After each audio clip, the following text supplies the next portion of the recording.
चलिए लेक्चर को कंटिन्यू करते हैं और आज इस लेक्चर के अंदर हम लगाएंगे सीबीएसई क्लास 10 मैथमेटिक्स का चैप्टर नंबर 5 न्यू एनसीईआरटी के अकॉर्डिंग अरिथमेटिक प्रोग्रेशन की एक्सरसाइज 5.3 और इस एक्सरसाइज में हम लगाएंगे पहले क्वेश्चन नंबर फर्स्ट और इसके अंदर टोटल 4 पार्ट्स हैं। तो मैंने स्क्रीन पर भी क्वेश्चन लगा रखा है, अदरवाइज आप एनसीईआरटी होगी वहाँ से भी देख सकते हैं। और अगर कंप्लीट एनसीईआरटी की प्रैक्टिस करनी है तो फोल्डर में जाएँ CBSE class 10 new NCERT solution, उस फोल्डर के अंदर आपको कंप्लीट एनसीईआरटी वीडियो फॉर्म में मिलने वाली, वहाँ से आप प्रैक्टिस कर सकते हैं। अपार्ट फ्रॉम एनसीईआरटी अगर आपको पीवाईक्यूज चाहिए, एनसीईआरटी एग्जाम्पलर्स चाहिए, केस स्टडीज़ चाहिए या आपको एमसीक्यूज चाहिए तो इंडिविजुअल चैप्टर के फोल्डर में जाए, वहाँ पर सभी के मैंने ऑलरेडी वीडियो अपलोड कर रखे हैं, वहाँ से आप प्रैक्टिस कर सकते हैं। चलिए स्टार्ट करते हैं। देखिए ये जो एक्सरसाइज है ना आपकी 5.3 राइट 5.3 एक्सरसाइज, ये एक्सरसाइज हमारे फॉर्मूले पे बेस्ड है Sn = n/2 2a + n-1 × d, ये फॉर्मूले पे बेस्ड है। या एक और फार्मूला हम लिख सकते हैं, इसमें ये फार्मूला होगा कि इसमें फर्स्ट टर्म आप अलग कर लें, फिर बाकी के जो टर्म बचेंगे वो आपका लास्ट टर्म हो जाएगा। तो ये 2 फार्मूले पे बेस्ड एक्सरसाइज है और इनका जो डेरिवेशन है फार्मूलाज का वो ऑलरेडी मैं अपलोड कर चुका हूँ, आप वहाँ से वीडियो से क्या कर सकते हैं, देख सकते हैं। चलिए पहला क्वेश्चन देखिए। फर्स्ट क्वेश्चन में हमें दिया है find the sum of the following AP.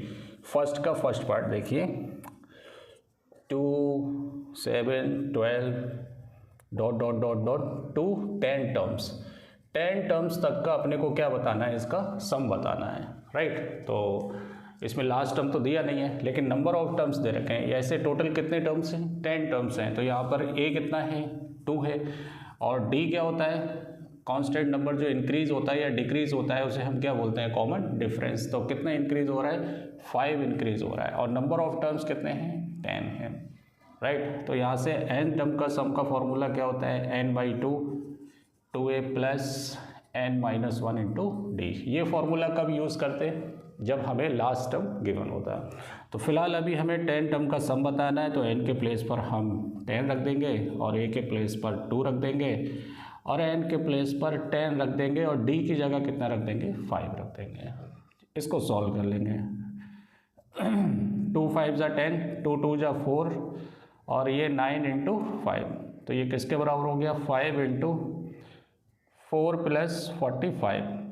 तो दिस वन इज 5 × 49, 49 का 5 से मल्टीप्लाई कर लो, 9 5 = 45 और 5 4 = 20 और 4 कितना हो जाएगा, 24। ये सम आएगा इस एपी के 10 टर्म्स तक का सम। सम का मतलब है कि टोटल जो भी टर्म्स दे रखे हैं उन सब का आप क्या कर दीजिए, एडिशन कर दीजिए। तो ये फॉर्मूले से आप क्या कर सकते हैं, निकाल सकते हैं। चलिए नोट कर लीजिए, आगे बढ़ते हैं नेक्स्ट क्वेश्चन पर। चलिए हटाओ इसे। सेकेंड पार्ट के अंदर हमें क्या दे रखा है वो देखेंगे। देखिए 37, -33 और -29 ... ऐसे कहाँ तक सम दे रखे हैं हमें, टू 12 टर्म्स है ना, 12 टर्म्स तक, 12th पोजीशन तक हमें इसका क्या बताना है, सम बताना है। तो इसके लिए हमें जो भी इंफॉर्मेशन गिवन है पहले वो लिख लेते हैं। a की वैल्यू कितनी है, -37 राइट। और d कैसे निकालेंगे, d देखो a2 - a1, तो a2 कितना है यहाँ पर, -33 और a1 कितना है, -37। तो ये हो गया -33 + 37 और 37 में से 33 जाएंगे तो कितना बचेगा, 4 बचेगा राइट।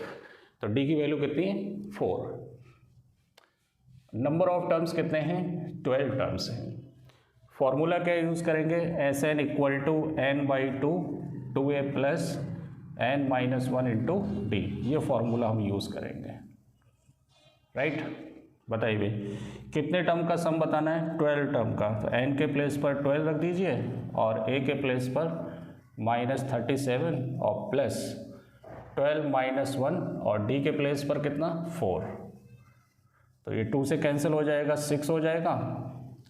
मल्टीप्लाई करेंगे तो 7 2 = 14, 3 2 = 6 और 1 कितना हो जाएगा, 7 हो जाएगा और प्लस 11 × 4, तो ये हो गया 6 -74 प्लस 44, 11 4 सा 44। अब ये हो गया आपका 6, 74 में से 44 क्या करेंगे हम माइनस करेंगे, तो देखिए माइनस का आएगा वो कितना आएगा 0 और 3, 30 आएगा ये, और 30 का मल्टीप्लाई हो जाएगा तो माइनस का 180 आ जाएगा, ये सम आएगा। अब बोलेंगे कि सर सम नेगेटिव क्यों आ रहा है, क्योंकि नंबर ऑफ जो टर्म्स दे रखे हैं इसमें वो सारे किस में नेगेटिव में, तो ऐड करेंगे तो आंसर भी किस में आएगा नेगेटिव में आएगा। आगे बढ़े, चलिए नेक्स्ट थर्ड पार्ट लगाते हैं इसका। इससे पहले के जितने चैप्टर्स हैं एनसीईआरटी के, अगर उसकी प्रैक्टिस करेंगे ना तो उसके लिए आप फोल्डर सर्च करिए, प्लेलिस्ट में जाएंगे आपको दूसरा तीसरा ही फोल्डर मिलेगा, वहाँ से आप डायरेक्ट प्रैक्टिस कर सकते हैं एनसीईआरटी की। 0.6, 1.7, 2.8 ये टर्म्स दे रखे हैं। 200 टर्म्स तक अपने को क्या बताना है, इसका सम बताना है।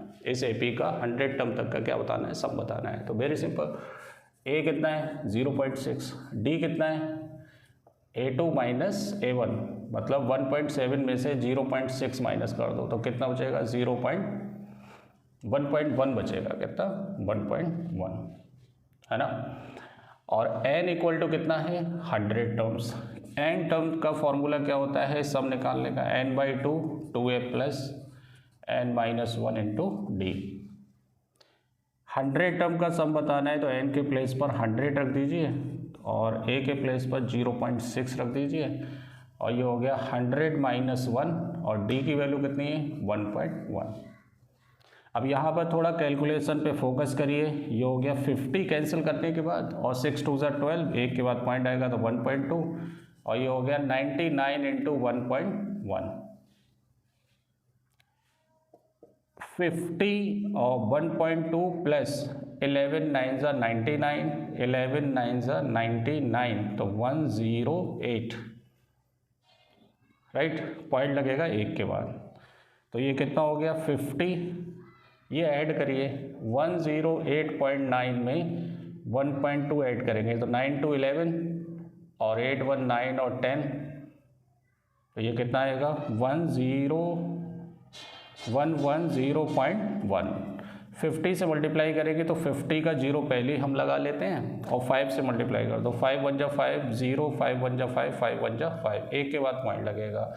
तो यहाँ से जो आंसर आएगा आपका S100 टर्म का सम जो है वो कितना आएगा 5505, ये आंसर आएगा, राइट। नोट कर लीजिए, बढ़िया क्वेश्चन है, इसमें कैलकुलेशन मिस्टेक होने के बहुत चांसेस रहते हैं आप लोगों के पॉइंट की वजह से, राइट। चलिए इसका लास्ट पार्ट लगाते हैं कि लास्ट पार्ट क्या दे रखा है। लास्ट पार्ट भी बहुत इंपॉर्टेंट है, फ्रैक्शन में वैल्यू दे रखी है इसमें। फोर्थ पार्ट में अपने को दे रखा है 1/15, 1/12, 1/10, एपी में ये नंबर दे रखे हैं, और सम निकालना है टू 11 टर्म्स। 11 टर्म्स तक का अपने को क्या बताना है, सम बताना है। चलिए बताइए इसमें फर्स्ट टर्म कितना है, फर्स्ट टर्म है 1/15, डी कैसे निकालेंगे A2 minus A1, 1/12 minus 1/15, LCM कितना आएगा यहाँ पर 12 और 15 का एलसीएम कितना होता है 60, तो 12 5 ज़ा 15 4 ज़ा, तो 1/ कितना आ गया 60। ये कॉमन डिफरेंस भी निकालना सीखिए आप, इसमें बहुत मिस्टेक करते हैं। n की वैल्यू कितनी 11 टर्म्स का अपने को क्या बताना है, सम बताना है। n टर्म का सम क्या होता है formula n/2 2a plus n-1 into D.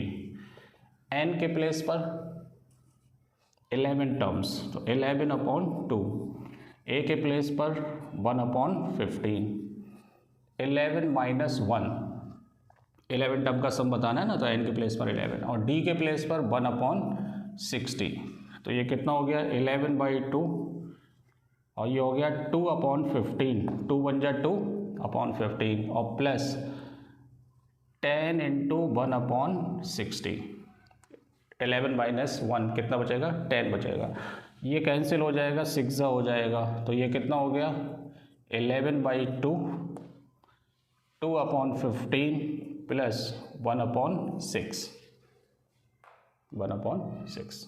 Right. अब देखिए अंदर मल्टीप्लाई करेंगे तो ये हो गया 11/2 इंटू, या फिर एक काम करते हैं, इसको ऐसे ही रहने दीजिए, इधर एलसीएम ले लीजिए। 15 और 6 का एलसीएम कितना आएगा? 30 आएगा। 15 2 जा और 2 2 जा 4, एलसीएम लेना आता ही है आपको। ये 15 से इसे डिवाइड करेंगे 2 जा, और 2 का 2 से मल्टीप्लाई 4, 6 5 जा तो ऊपर 5 आ जाएगा। तो ये हो गया 11/2 इंटू 5 और 4 कितने हो गए? 9/30। 11 9 जा 99/60, राइट। 3 से काट दो, 3 3 जा 3 3 जा 3 2 जा, तो आंसर कितना आएगा? 33/20। ऐसे क्वेश्चन को सॉल्व करने के लिए आप क्या करें, थोड़ा सा पेशेंस रखें, फॉर्मूले को अच्छे से याद करें, कैलकुलेशन पे फोकस करें, आपकी बोर्ड एग्जाम में मिस्टेक होने के चांसेस कम रहेंगे। तो वीडियो पसंद आया हो तो चैनल को सब्सक्राइब करें, वीडियो को लाइक करें। मिलते हैं नेक्स्ट क्वेश्चन।